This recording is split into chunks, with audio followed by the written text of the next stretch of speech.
준비하고 나 맡은 일 충성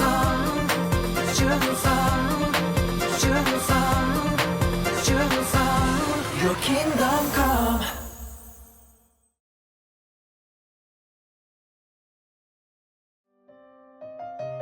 ახლოვდებოდა უფუარობის დღესასწაული, რომელსაც პასექი ეწოდებოდა. პასექი აღნიშნავს ისრაელიანების გათავისუფლებას ეგვიპტის მონობიდან და მათი ერის თავისუფლებას. ისრაელიანებისათვის პასექი ძალიან სასიხარულო დღე იყო და ის აუცილებლად უნდა აღენიშნათ. იესო მიცოდა, რომ დედამიწაზე მისი ყოფნის დრო დასასრულს უახლოვდებოდა და მალე ზეცაში უნდა ამაღლებულიყო. პასექის დღესასწაულის წინა დღეს მან განსაკუთრებული უკანასკნელი სერობისთვის ან ვახშმისთვის შეკრიბა თავისი მოწაფეები. როცა მოწაფეები მაგიდას მიუსხდნენ, იესომ ფეხების დაბანა იწყო მათთვის. მოწაფეები გაოგნებულნი იყვნენ. უფალო, როგორ შეგიძლია ჩვენთვის ფეხების დაბანა? არა, ეს სწორი არ არის. მიუხედავად იმისა, რომ მოწაფეები ყოყმანობდნენ, იესომ თითოეულ მათგანს სათითაოდ დაბანა ფეხები. მოწაფეებმა არ იცოდნენ, რა ეკნათ. ბოლოს პეტრეს ჯერიც დადგა. უფალო, შენ უნდა დამბანო ჭუჭყიანი ფეხები. თითქოს მსახური იყო. არა, არასოდეს დამბან ფეხებს. თუ არ დაგბან, არ გექნება წილი ჩემთან. მაშინ უფალო, არ მხოლოდ ფეხები, არამედ ხელები და თავიც დამბანე.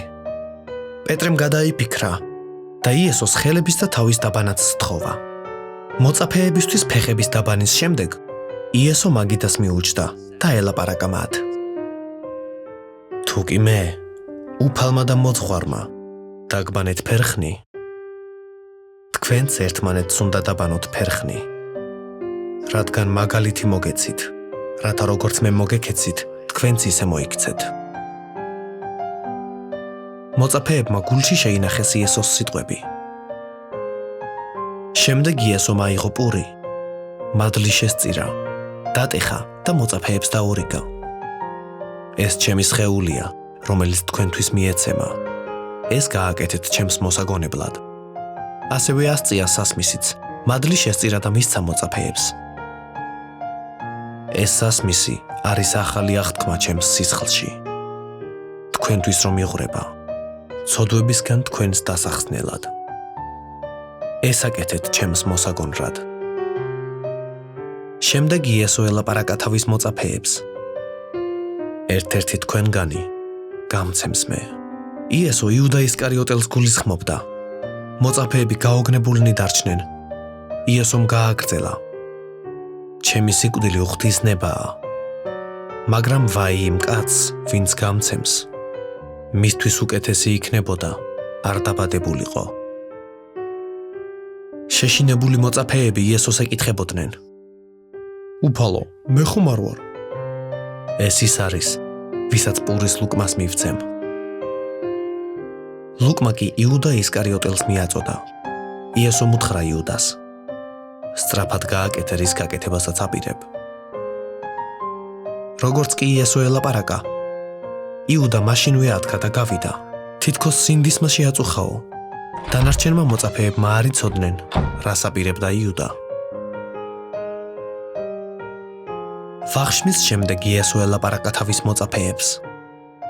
მიუხედავად იმისა, რომ დღემდე მომყვებოდით, მალე ყველა დამტოვებთ და დაიფანტებით. უფალო, ყველამ რომ მიგატოვოს, მე არ მიგატოვებ. არასოდეს უარყოფ, უფალო. ისევე როგორც სხვა მოწაფეები, პეტრეც ძალიან უყვარდა იესოს. პეტრე, სიმართლეს გეუბნები, მამალი არ იყივლებს დღეს, სანამ სამჯერ არ უარყოფ, რომ მიცნობ. პეტრე გაბრაზდა. მოუკვდები შენთან ერთად და არ უარყოფ. იესომ უთხრა მოწაფეებს. ახლა იქ ვერ გამომყვებით, სადაც მე მივდივარ. მერე კი გამომყვებით. ზეცაში მივდივარ, რათა ადგილი გაგიმზადოთ.